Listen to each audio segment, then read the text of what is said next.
Last told it is 6 o'clock on the nose and you bang on time for Uongozi today here on the Morning Prime. I trust that you slept easy, woken up well and ready for the day, the 24th of August 2023. Of course, every Friday we take a critical analysis on the leadership of the day, and we'll be turning our focus on what is happening on the matters of academia right now, with the U-turn from government regarding the university funding, where we had the CS also being implored by the legislators to write a circular that they should be admitting students without paying fees. For that will be sorted out later. But what is really happening as far as just the entire university funding is concerned? There has been, of course, special umbrage on this when it came to the fall. Some of the legislators also raising questions regarding the Article 27 of the Constitution, where it is being violated when it comes to, of course, the rights of the citizens. We shall be discussing this and a raft of other issues as well.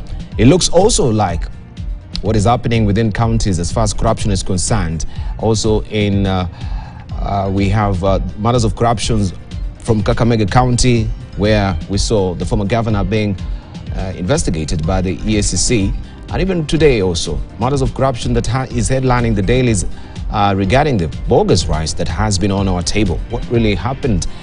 We want to put probing and critical questions on this as well, because it seems officials also, they don't have any conscience as far as the health of the citizenry is concerned.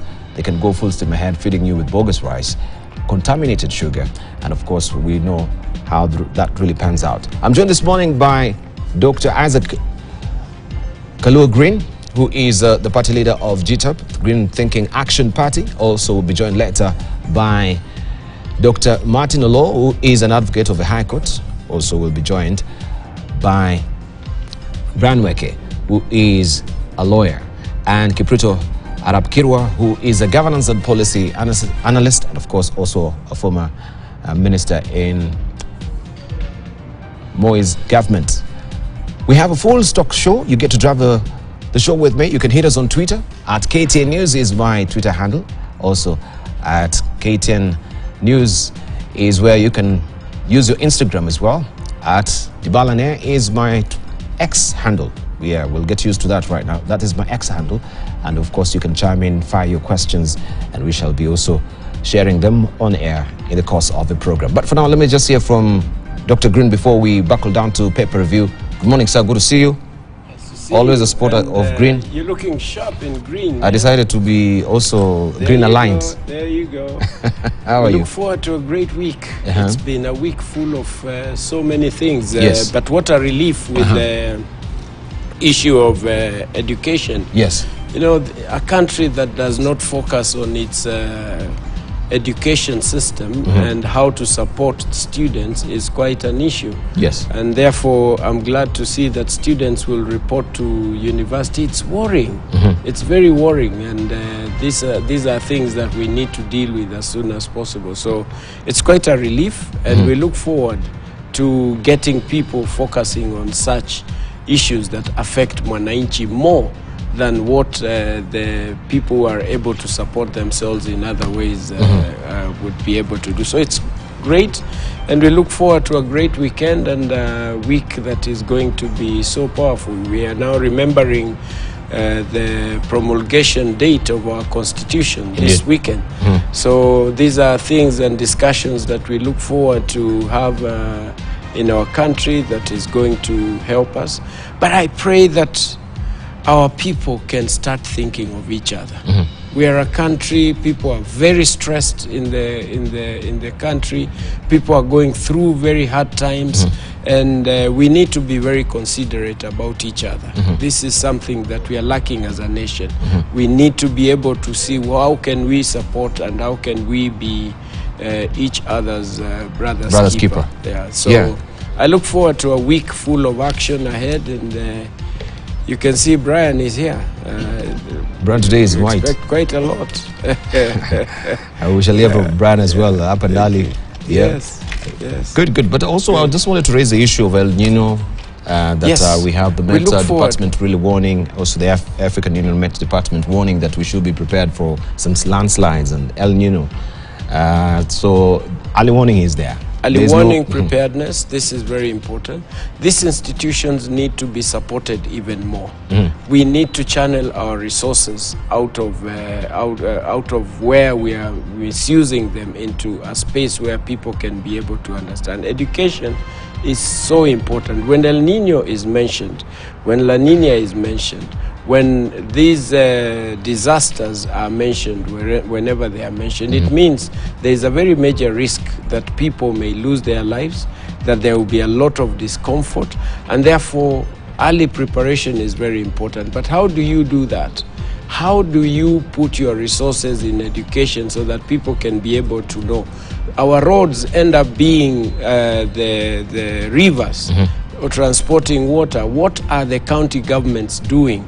What resources are they aligning to be able to ensure that people are secure? And this is very, very important, because I mean, it can be a disaster that can never be forgotten, yet it can be a blessing that will forever be enjoyed if we manage it very well. Fantastic. But can you imagine the need for radios that are done by the climate, by the institutions of that are guiding on weather? Can you imagine if schools, the meteorological department and what they have, because they have it all. Can you imagine the type of seeds that are supposed to be given out? Can you imagine how people are supposed to be doing water harvesting in large scale? Can you imagine the opportunity that lies within a month to be able to excavate and desilt all the water dams that we have that have never been desilted, and it's just a matter of fueling equipment so that we can desilt as much dams as possible, because this is what we need during this kind of times. Making sure that our hospitals are in good order, because people will need to go to hospital and deal with all this. But all this is about resources to be channeled in the right place, and people understanding that they are supposed to be each other's brother's keeper. Yes, fantastic. Let me hear from Brian Weke. You're in white today. It's tricky for me. Very. For my shot. They normally say white is not good for camera. Let me see how it looks. Okay. Good morning. Good to see you, though. Good to see you, my brother. Yeah, how are you? Thank you very much. I'm good. Talk to us. I know you're fresh from Beta. Yes. I came from the village. You came from the village? Yes. What's new? It's quite hot. We are really waiting for that El Nino. You're waiting for El Nino? Yes. I hope it will. But you have to be prepared for the El Nino, because it can be overwhelming. Yes, it can. Where we come from, ordinarily, it is very, very hot. For the first time in many years, we got bumper harvest. So even as people are saying that Luos were doing mandamano, we want to confirm to them that we planted maize. And the harvest is here. We have harvested. And the people from Kirwa's place are now coming to look for maize, Rift Valley, which ordinarily is a bread basket. They're coming to look for our maize at a fee. At a fee? So, of course. So, yeah, we are waiting for the El Nino. We do hope that it will be a positive one. Yeah. Fantastic. Kipruto Kirwa, thank you for joining us. Good morning. Yeah, thank you. And I'm really happy to be here. I did not know that Brian Weke will be ahead of me, because usually... Today all of them, they beat you to the punch. Yeah, they beat you normally the first one. For Dr. Green, I'm not surprised. For Dr. Green, you're not surprised? I'm not surprised. But I'm happy to be here. And like what Brian is saying, you know, the maize is harvested early. Yes. We'll be harvesting ours from October, November, and December. So we go for it because we run short of it. But theirs is really a small portion compared to what we harvest in the North Rift. But nonetheless, for me, food security is key, and it's collective food security for their country. Because whenever there is insecurity in one part of Kenya, it creates instability. Unlike what many people think, where Dr. Green comes from, their food harvest is very important. Because whatever they harvest is almost entirely consumed by the local community. And any time they harvest anything short, impacts on the national scale. In Trans Nzoia, we can have a poor harvest, but it will not affect the nation directly.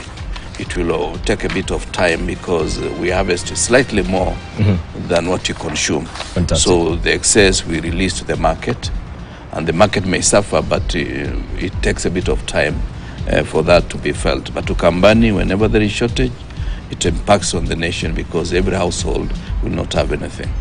Indeed. Yep. All right. Thank you, gentlemen. I look forward to a very immersive, engaging, insightful conversation ahead. But for now, let's see what is fresh off the press this morning before we step out of the house. And this is what is on the front page of the bold paper today. The Standard. No university? There's an abiding question there. Here is your answer.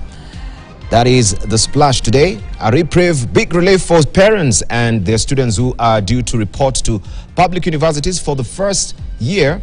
As it emerged, they will not be sent away for fees, and that opening dates will be flexible to allow all learners to join the institutions. You have this story on page 4 of the Standard this morning. And also a bite from the CS Education. Universities and colleges shall admit all 2022 KCSE students as placed by KUCCPS pending processing of funding request. That is what is a splash this morning. And a bite there from the CS Today. You can follow that story on page 4 where you have it all laid out for you, all the gritty details there. Also full intro for Ruto's new taxman. We can see the new Kenya Revenue Authority Commissioner General Humphrey Watanga Mulongo when he took the oath of office at Supreme Court of Kenya building in Nairobi yesterday. He faces a full in-tray as the government moves to increase its revenues. You can follow the story on page 6 of the Standard today. Also, on the sidebar, roadblocks to go as Kindiki targets corrupt passport cartels. And now we have New Mount Kenya Forum split Azimio leaders. A section of Azimio leaders from Mount Kenya have clashed over the new Kamwene Unity Forum formed to agitate for the region's interest following the fresh round of bipartisan talks. You have the story on page 10 of the Standard today. Also, on world news, Japan-China clash over nuclear water. That is all about Fukushima. Japan's controversial discharge of treated waste water from Fukushima nuclear plant into the Pacific Ocean sparks regional protest and retaliation from Beijing. You have the story on page 32 of the Standard today. Every Friday, you have the Polls magazine for the young and hurt. Imitation or limitation is all the topic that you can actually read all about it inside the Polls magazine. Hustler loans. Ruto's shock warning to defaulters. You have the story on page 15 of the Standard. Remember, there was a headlining story regarding how also there has been a default, huge one for that matter, as far as the Hustler Fund is concerned. And this also is raising the concern of the president. Revenge or just bad luck? Wagner chief's tragic end. You have a special report on page 8 and 9. And also President Putin has spoken regarding this as well, sending his deepest sympathies and condolences to the family of the Wagner leader. You can follow the story on page 8 and 9. Was it revenge or just bad luck in light of what really happened just recently with a coup or attempted coup in Russia? Budapest, the shocks and thrills, all that tucked away on page 43 and 44 of the Standard. This is how it looks. Make sure you grab a copy of the bold paper to get all the details today. All right, we have the Daily Nation next. How state officials fed you bogus rice is the splash. Sweetheart deal. Farms whose brand was counterfeited gave accused distribution license 10,000. That is the number of bags of counterfeit Paul biryani rice confiscated and then released. Also, 150 million shillings is the amount in shilling. The seized rice consignment is estimated to be worth. Scam? They're asking a question there. On August 31st last year, as the country was glued to the Supreme Court presidential election petition hearing, the Anti-Counterfeit Authority seized a consignment of counterfeit rice in Mombasa. But days later, a curious deal between rival traders saw the government agency authorized the release of fake rice into the market. And you have the story on page 7 of the Daily Nation this morning. Good news for teachers. The commission is TSC, is looking forward to promoting 36,000 teachers as pay talks resume next week. And we can see here that story tucked to on page 12.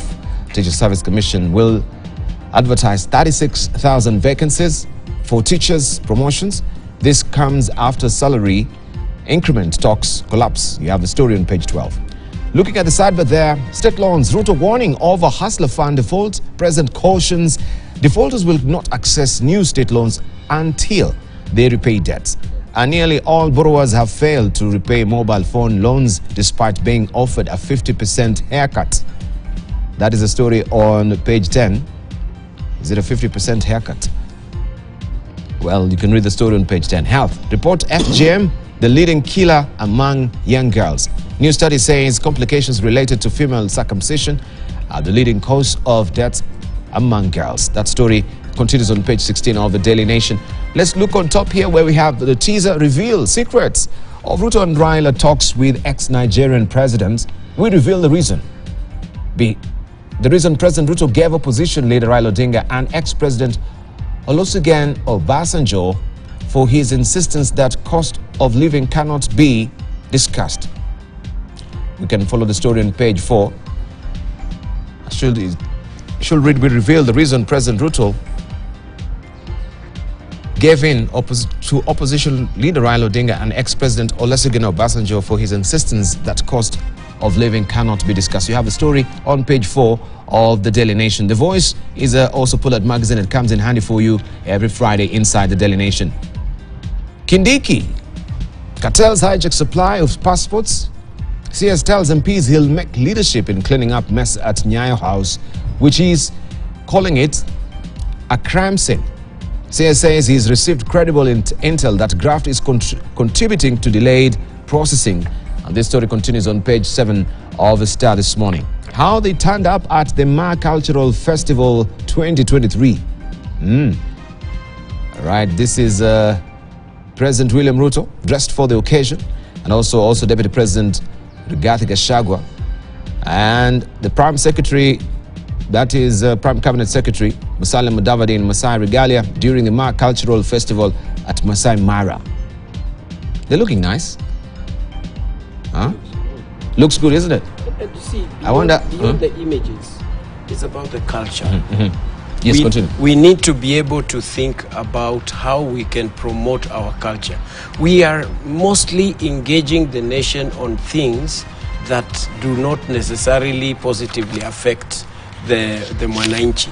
An image like this to an international community, to the local community, everyone would want to buy a kanga, a leso, regalia like they have, and they want to try what the Maasais do, and it becomes the fashion and something that is going to positively affect the Mwananchi in that specific area. So I encourage this kind of a thing because it is connecting with the Mwananchi, it is working in the best way possible. We are bringing out what we should always bring out in our nation. So it's highly recommended. Do you have a regalia yourself? Kamba, yes, I do have one. I've never seen a Kamba regalia. How does it look? We have a black one with cowrie shells. Yes. Okay. Yeah, why a black one? Don't joke with us. So we used to go down to the coast. We are traders. We used to take animal stuff, and we would get cowrie shells from the coast. And do you know that the Kamba gourd? Man, it's unique. It's a bus trade. You're talking to a person whose life, I started business at 19, and at 21 I was already doing selling of handicrafts across different parts of the world. And you can imagine that is almost lost. Yes. The Kamba Kiondo, it was lost to some Chinese synthetic material. Can you imagine the local community and how much money they would make out of selling handicrafts, out of selling that basketry, out of selling the Luos, where Brian comes from. By the way, I didn't know that you come from that region. So Brian? Brian. I'm actually Suba. Okay. Oh, that's good. And so therefore you have a different problem, a similar problem than the Kambas. But imagine if the weed that is in the sea and the basket materials, lampshades that can be made, the people from Kisii and the soapstones, what can be made and replace things. This is what we are talking about, culture. Thank you. That we need to improve Right. in our country. Brian Weke, I've never seen your regalia as well. The super super regalia. We do have a serious regalia. The only problem is that it's not black. It's not black. I wonder why it is black in Kamba. Well, we have it in different forms. And Kirwa? Yeah, we used to have, and we still have, but I think with the advent of the Muzungu culture, not Christianity per se, a lot of it was receding to the backwaters of our normal culture. We just hope that we shall even promote some national culture where the dress code is accepted across the country. Just like when you see some dresses, you know this Nigerian, this is Ghanaian, and so forth. But I am wondering where the screaming colors came from for the Kamba nation, if it was black at the beginning of time, because you find them with funny yellow and They are associated with the bad side. Yeah. There's something suspicious I'm talking about the black. The black, and because we are the most colorful people in the world. is it?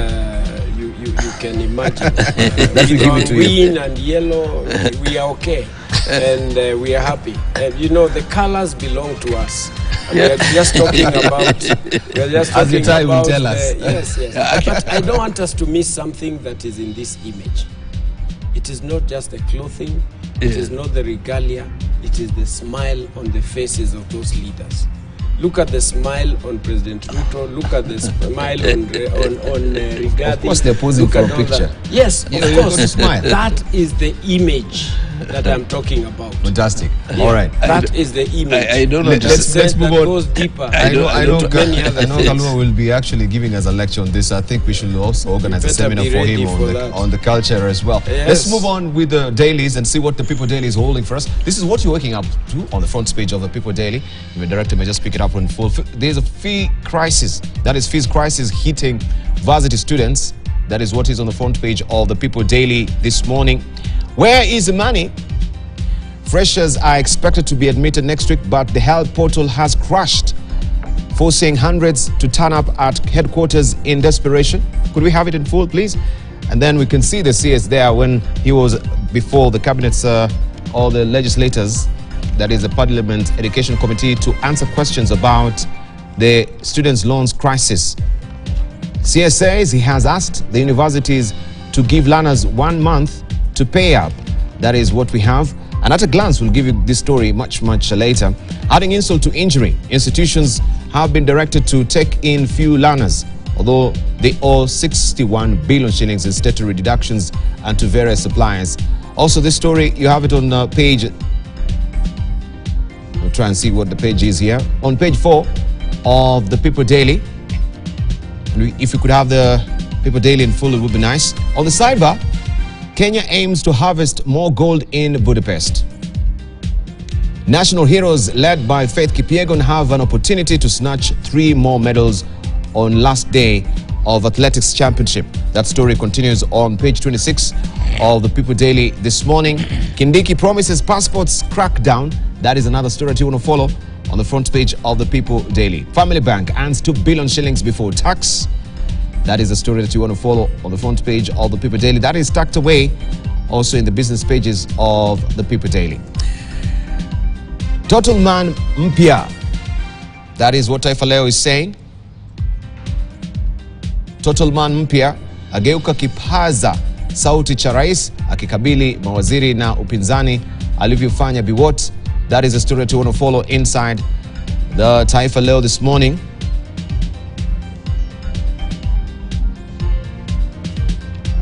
Kiongozi wa kundi la Wagner aliyejaribu kupindua Putin aaga kwenye ajali. That is the story you have on page 8 of the Taifa Leo. Leo Messi Wembe. Right.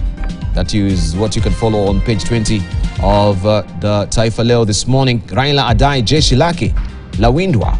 Asema yaandama viongozi wa upinzani wanaoikosoa serikali. That story continues on page 3 of Taifa Leo. Ruto awinda Gusi katika ziara nyingine. That is the story that you want to follow also on page 4 of Taifa Leo. On the Business Daily this morning, story of cheap cargo, PS letters and fresh 1.7 billion shillings fuel scandal. If you could have it in full, I'll be happy. And it says PS allows farm to inflate cargo 17%, consumers to shoulder extra cost. And you have a breakdown there, 85,500 metric tons of diesel cargo imported by Oryx Energies. That is a story that you want to follow also inside the Business Daily this morning.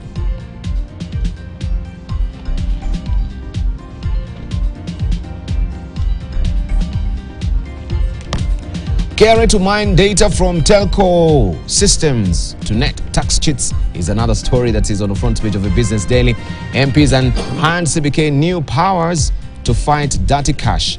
Criticals 2.3 billion shillings pay, drags NBK into loss, and bank book 14 billion shillings forex gain from foreign units. That's a story that you want to follow on the front page of the Business Daily.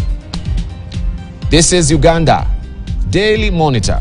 New details emerge on Russian car plates farm that is happening in Uganda, and also bus drivers call off strike over new user fees.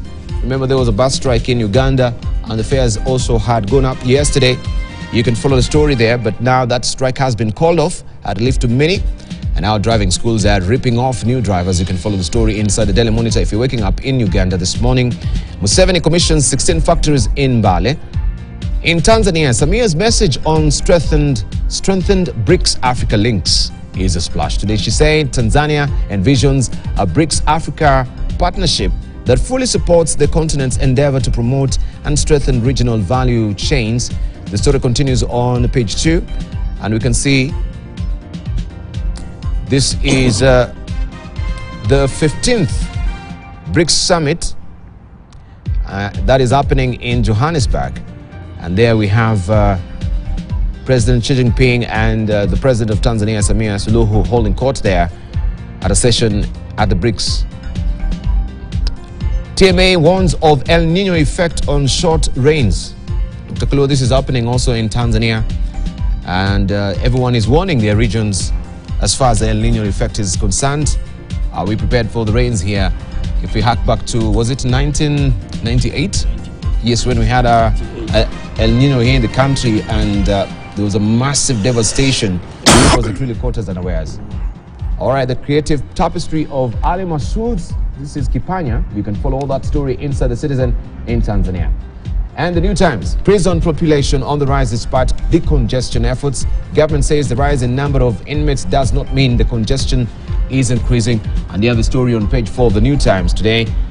And President Kagame urges new ministers to own responsibilities. At the swearing-in ceremony of newly appointed ministers, President Paul Kagame told them to embrace their new responsibilities while setting an example of young people to not only be followers but leaders. And you have the story on page 4 of the people of the New Times in Rwanda. President Kagame advises newly appointed ministers to embrace their responsibilities and set an example for the youth. It repeats here on the caption. You can follow the story inside the New Times. The East African this week, if you've not looked at it.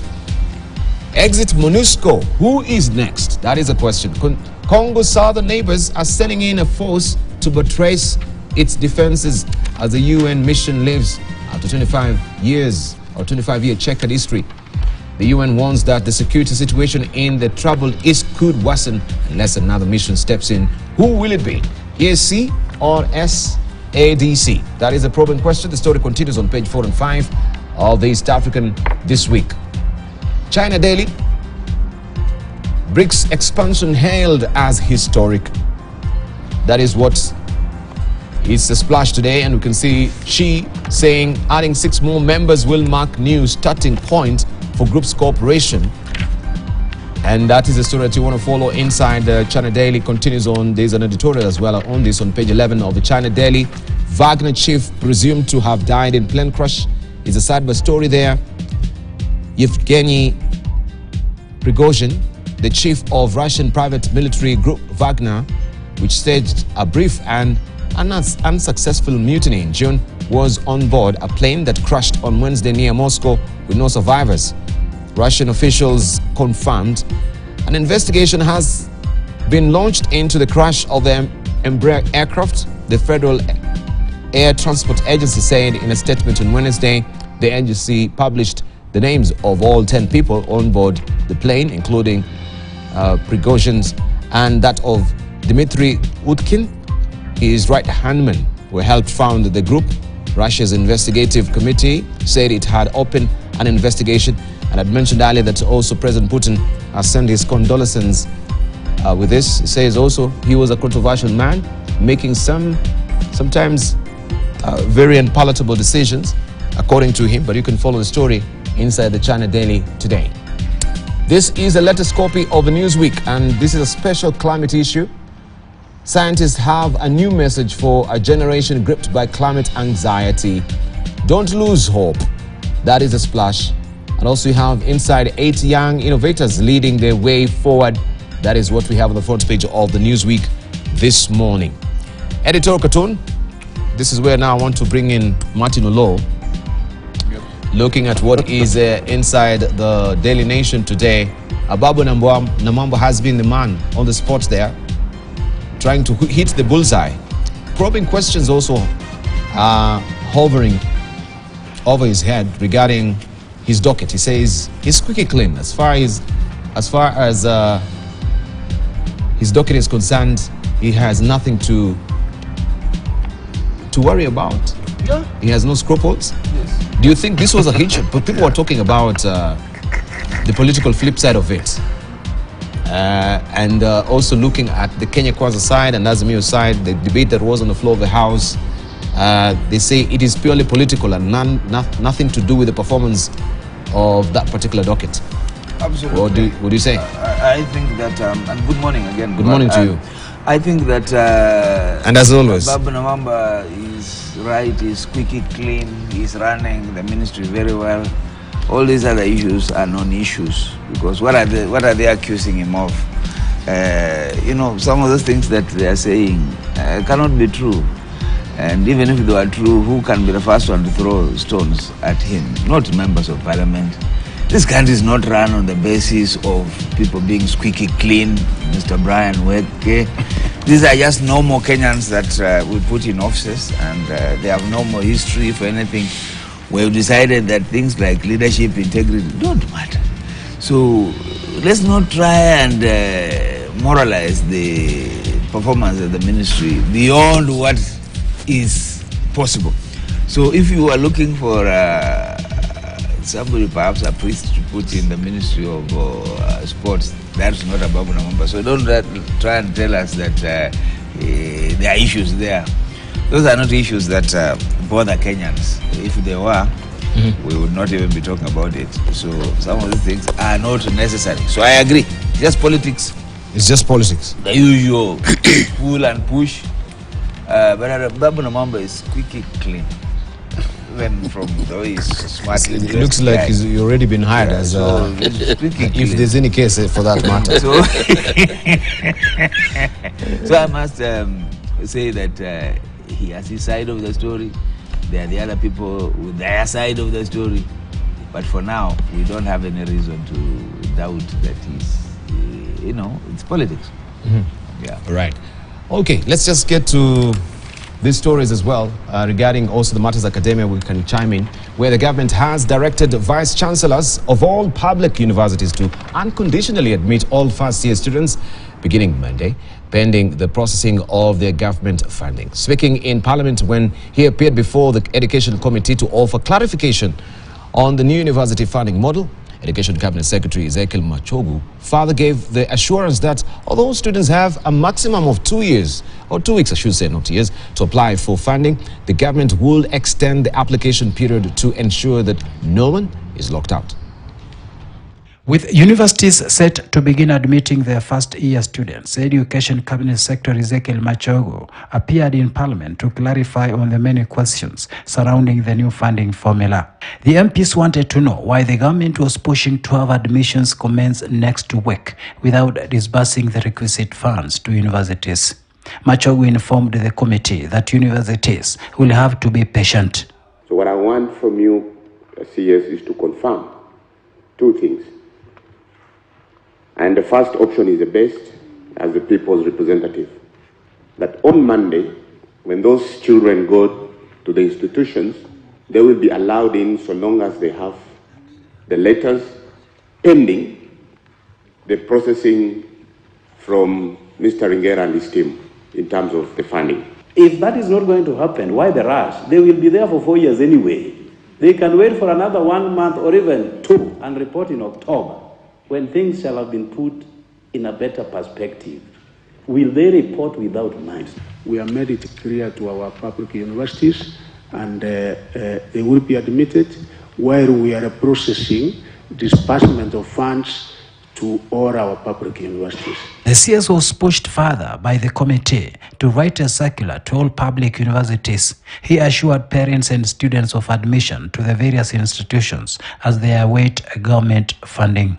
Are you willing, as the Ministry of Education, to provide support desks in the universities to enable those students to be assisted in the application of scholarships or bursaries? Students are visiting universities and they're being supported. So that kind of assistance is there, and it's going to continue throughout the period until we have sorted out every issue that every student is experiencing and they have settled. When do we expect a circular that will go to all universities indicating that children should be absorbed without school fees?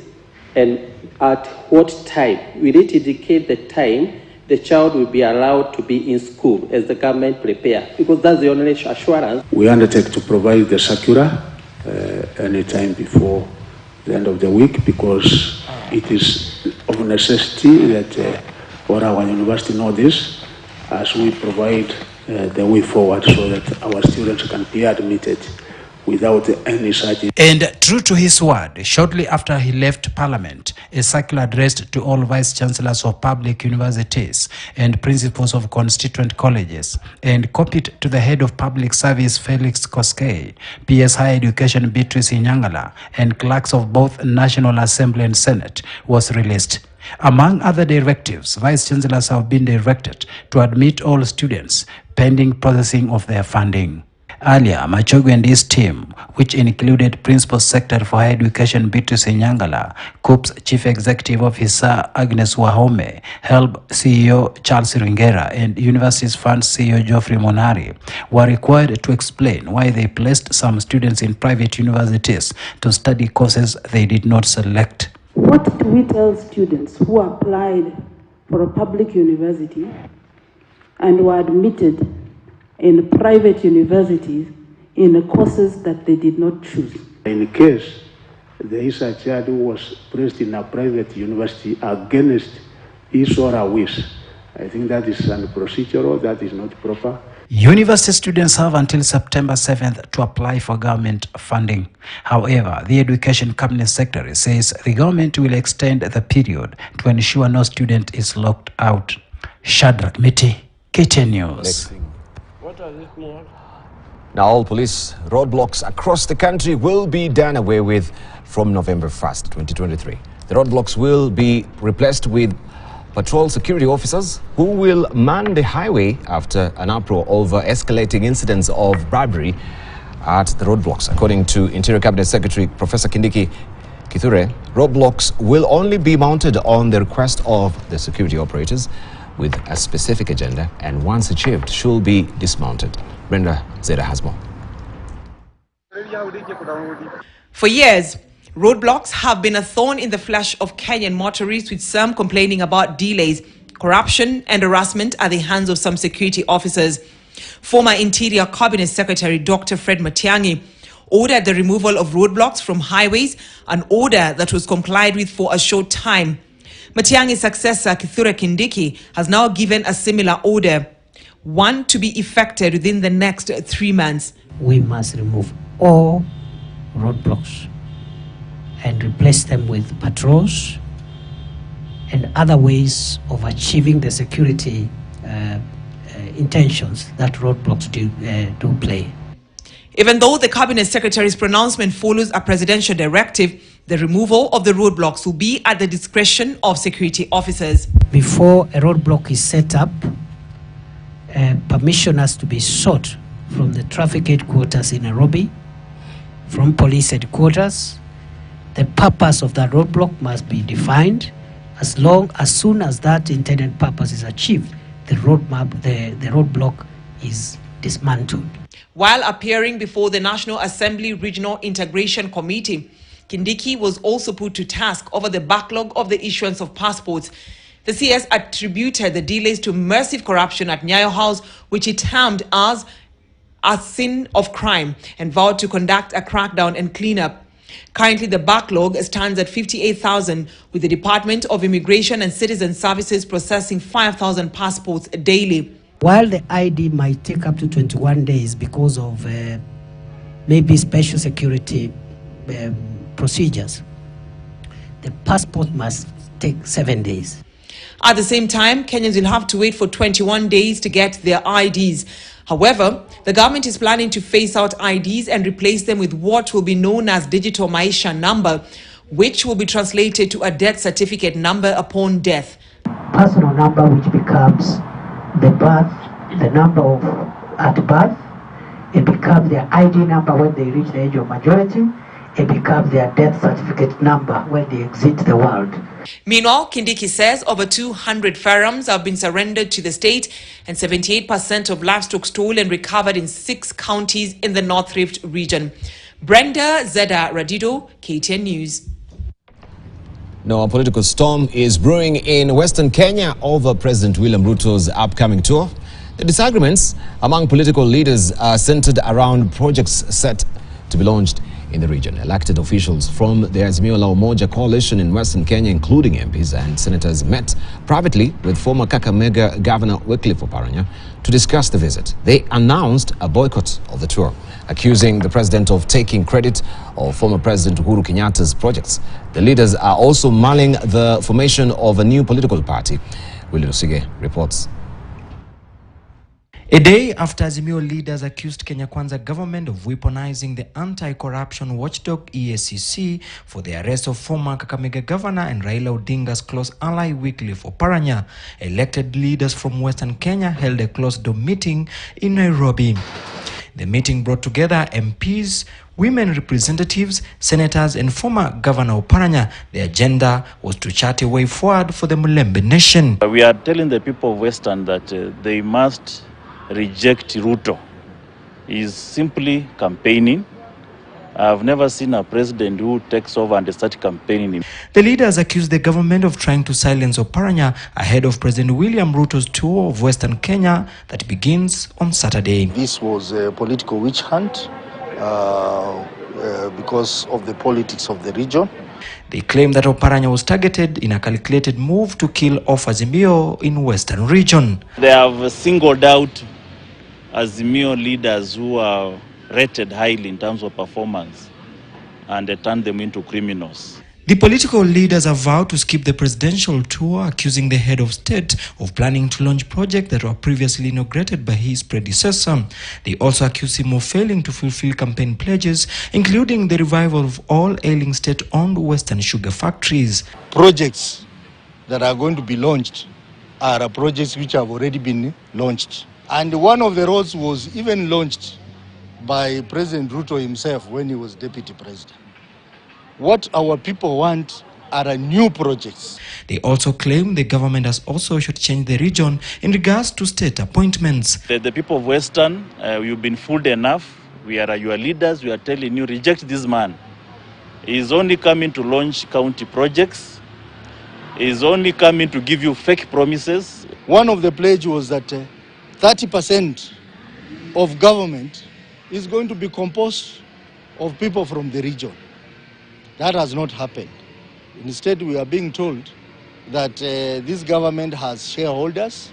The leaders are set to meet Azimio leader Raila Odinga and are considering to launch a new political party. And very soon we are going to have a much bigger meeting in which will be presided over by our leader, Honorable Raila Odinga. Luya unity is going to end with us. This is a young generation.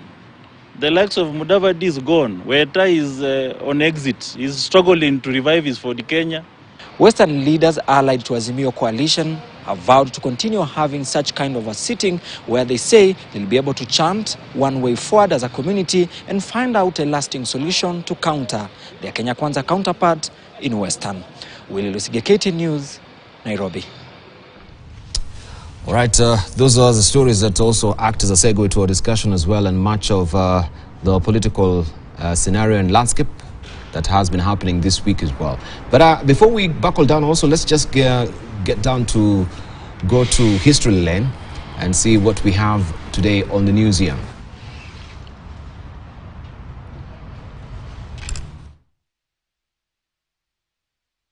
It's a long way to liberate to the sweetest girl. Saa ingine unatukanwa, lazima kuvumilia. Moyo ametukanwa mara ngapi? Kama ningekuwa na roho kama ya panya, siningali kuisha tuba nyinyi. Nguruwe hujikanga na mafuta yake. Nilisema juu ya kutafuta kura, tafuteni kura kwa amani. Kama mtu anakataza wewe kura, hapana kasirika. Hiyo ni haki yake. Ukitaka mayai safi, lazima kutafuta njia ya kuona na mayai mazuri. Njia ndani ya maji. Yale ambayo haina uzito mbaya yatatoka juu. Nilisema mwaka wa 98 kwamba nitajiuzulu ama nitastaafu kipindi hiki cha miaka 5 ikisha. Wengine hawakuamini. Haiwezekani kiongozi kuruka hapa, kesho anaruka hapa, kesho anaruka hapa. Iwe unaamini kwamba naingia chama cha KANU kwa sababu gani? Huyu makamu wa rais ni rafiki, lakini urafiki, sikieni, urafiki ni tofauti. Pana kueleza fitina yote, rumors na kadhalika, kwa sababu watu hawa ambao na ruka kichwa wanaeleza uvumi. Hata anasema Moi mgonjwa wapi? Kuja hapa. Mimi siwezi kufikiri kwamba watu wao wote wananipenda. Nitakuwa mjinga. When I talk about politics, people think I'm racialist. I'm not racialist at all. I'm an African, believing in nationhood. I told fellows in Western Province the other day that we all share sunshine. All of us, everybody. Every living creature shares sunshine, but we don't share homes. And I said, in Kenya, businessmen, everybody be free. Foreigners, do business. You have unlimited opportunities, but not political leadership. Power iko kwa wananchi, na sisi tu ni wadhamini yao. Na ndio nataka kuambia wananchi wetu wanaotafuta democracy, tafadhali muwe na principle ya kuamini yale mnayoamini. Lakini wale wanaozingatia kuongoza, msiweke Kenya chini. Msiweke msingi wa siasa zenu kwa chuki. Kama yuko mtu ametukana mimi, namsamehe.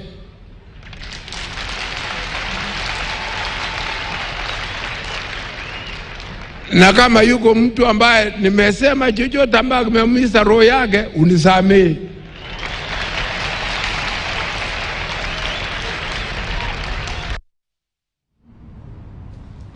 What a moment there.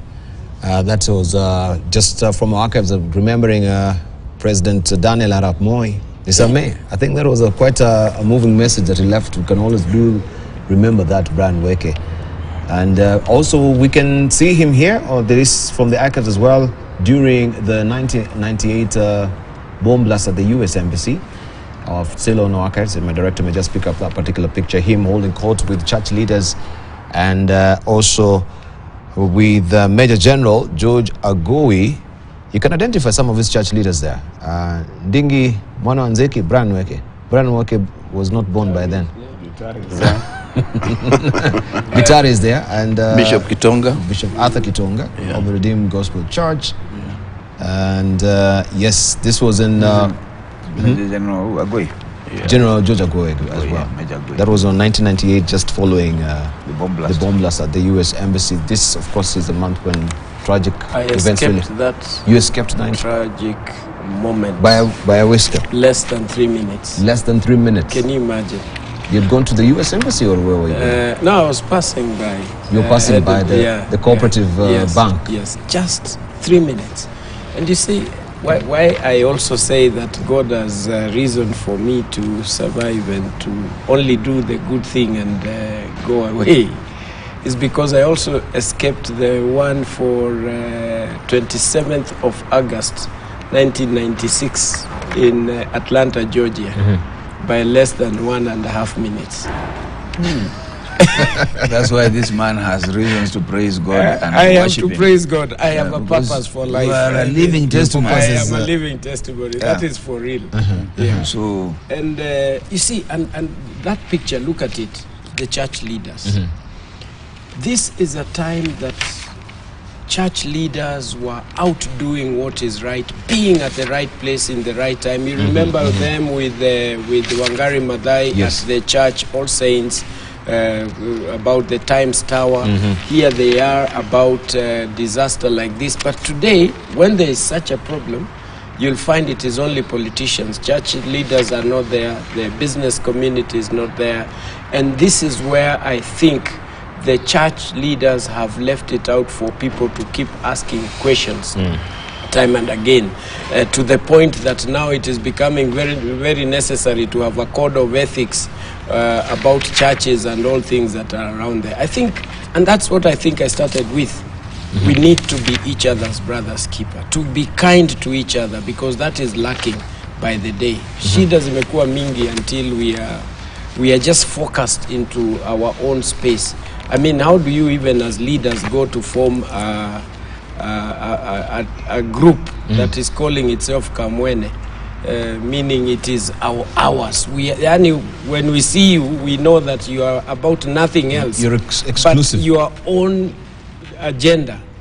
Where are the other people if it is about you? And when you think Kamwene, you also start thinking about your individual, not even the individual community. These are things and small connotations that lead to confusion, and people may not trust what you are doing, whether it is right. Yet, we are not just thinking about the end to end on what we need to do. You know, Dubal, on that one, there's nothing wrong with people thinking about themselves and how they can survive. When you look at the world over, when you go to the Swiss canton systems, the cantons are tribal. They are about the French and their wine, the Germans and their beer. So they are very proud of those cantons as representing their identity. There's nothing wrong. When you look at the history of federalists, the federalists really wanted to have the state as a separate entity, yes, linked to the center, but their identity was something they were working on. So there's nothing wrong with identity. The issue is, if we are organizing the identities for exclusion, then that becomes an issue. But in this country, the earlier we begin to accept that we need to celebrate identities and celebrate our distinctiveness, the sooner we will begin to understand why we need each other as a nation.